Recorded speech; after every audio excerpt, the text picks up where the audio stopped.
เจนวรัตน์จินตลาทรัพย์ทวี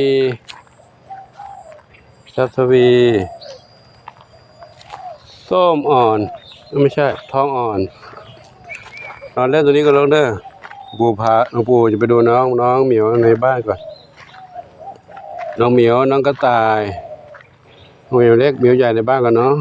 ปุณนำนอนนี่ลงเด้อปุณนำนอนตัวนี้ก่อนเนาะเมื่อกี้เล่นพาได้กับน้องหมาไปแล้วเล่นกับน้องหมาไปแล้วเดี๋ยวปู่ไปดูน้องในบ้านบ้างเนอะวันนี้เล่นพักผ่อนอยู่นี่กันนี่ใครเป็นด้าเท้าขาวใหญ่อยู่นี่เนาะเอาละเดี๋ยวไปดูน้องเหมียวในบ้านก่อนเนาะสีสุดานอนนี่เนอะไปดูน้องในบ้านกันเนาะเอาเมียวในบ้านมีเมียวในบ้านอยู่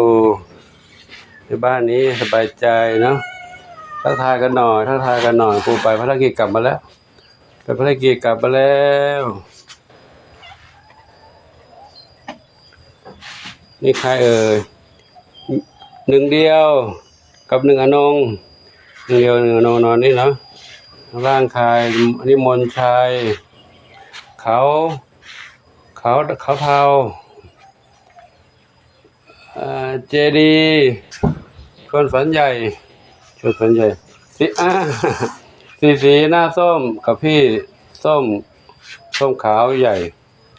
มีสุกอยู่นี่นะเดี๋ยวปู่มาทักทายน้องก่อนเนาะเดี๋ยวปู่จะเก็บกวาดบ้านก่อนเนาะตั้งแต่เช้าให้อาหารไว้ยังไม่ได้เก็บถ้วยชามล้างเลยเดี๋ยวเขาเก็บถ้วยชามล้างก่อนเนาะเก็บล้างก็ช่วงนั้นเดี๋ยวค่อยกินใหม่แล้วนะถ้วยชามล้างเดี๋ยวกินใหม่แล้วเนอะ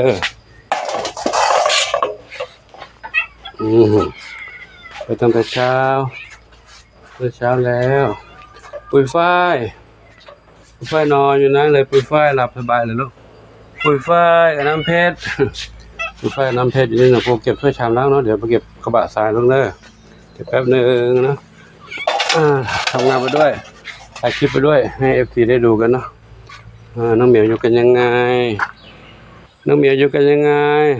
ตาทองน้องมีบุญจะไปไหนนะ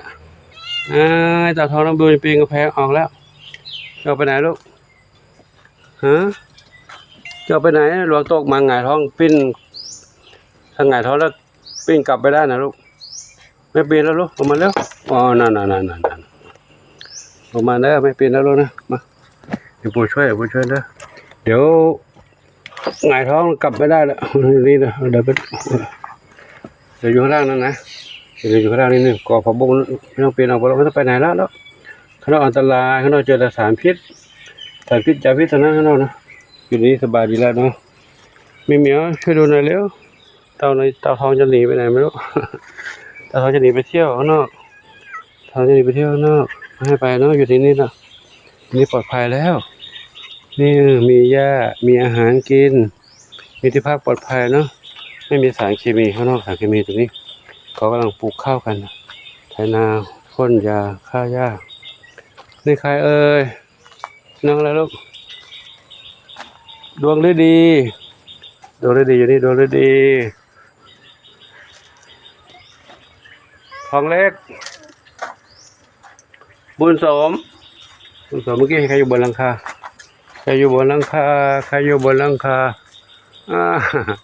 ดาวเล็กหางกวักบนหลังคานะเหมียวมีอาหารกินหลวงปู่ให้ไว้แล้วกินไม่หมดตรงนี้ข้างนอกตรงนั้นกินหมดยังไม่หมดนะไหนที่หมดแล้วปู่จะเก็บล้างเก็บล้างครับมาดูทางนี้อีกดิมาดูด้านนี้ใครกุหลาบดำกับใครนะชบาใช่ไหมลูกชบาเนาะตอนนี้คือมะลิกับใคร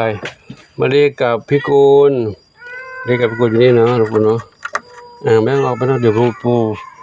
ปู่ช่วยดูทำเกี่ยวกับกันแล้วนะเดี๋ยวแป๊บนึงกินอาหารอยู่นี้ปลอดภัยแล้วลูกข้างนอกก็อันตรายเหมือนกันเนาะเดี๋ยวยังมาแล้วไม่ได้ทำหมันลูกไม่ได้ทำหมันรอก่อนเนาะไม่ทำหมันออกไปไม่ได้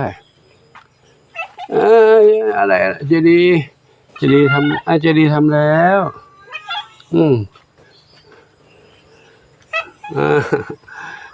อาจารย์ทำแล้วอะไรล่ะคุยอะไรคุยบอกFCดิFCครับหลวงปู่ถามว่าหลวงปู่เหนื่อยไหมหลวงปู่เหนื่อยไหมเหนื่อยไหมหลวงปู่ดูแลน้องเหมียวด้วยไหมเหนื่อยสิเหนื่อยน้องดวงดีส้มขาส้มสีส้มอะไรนะหน้าส้มสีหน้าส้ม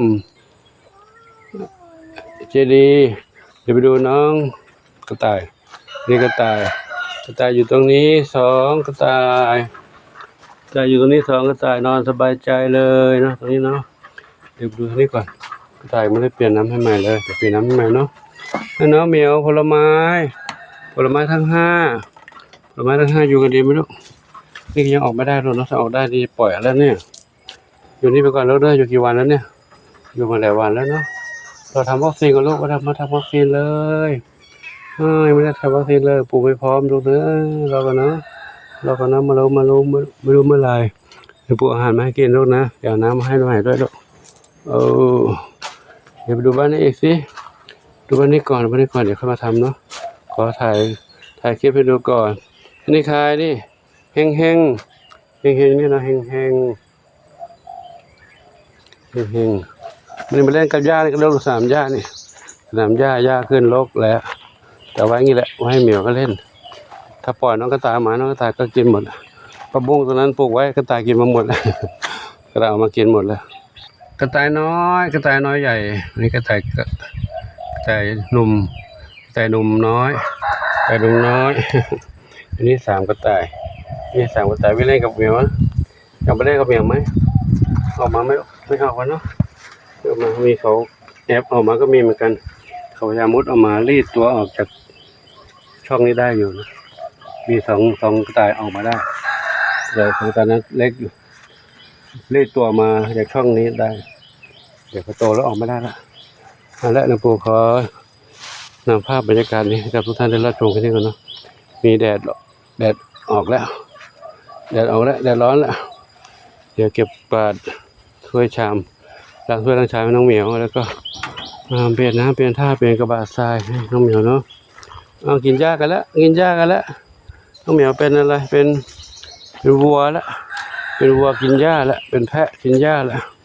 เป็นน้องกระต่ายแล้วกินหญ้าแล้วจุ๊บขอโมทนาสาธุกับทุกท่านที่รับชม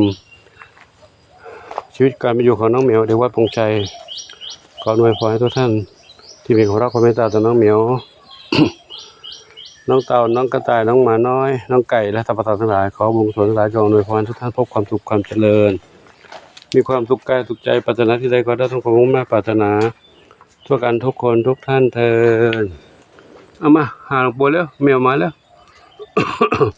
เมียก็อยากเล่นกับหลวงปู่มานี่หลวงปู่อยู่นี่แหละนั่งนี่แหละเอามาเดินมาโอ้ยใครขึ้นหลวงปู่เนี่ยขึ้นมานี่ด้วยเล็บยาวขึ้นขอขึ้นมาที่ตักหลวงปู่นุ่งผ้าสบงผืนบางๆลูก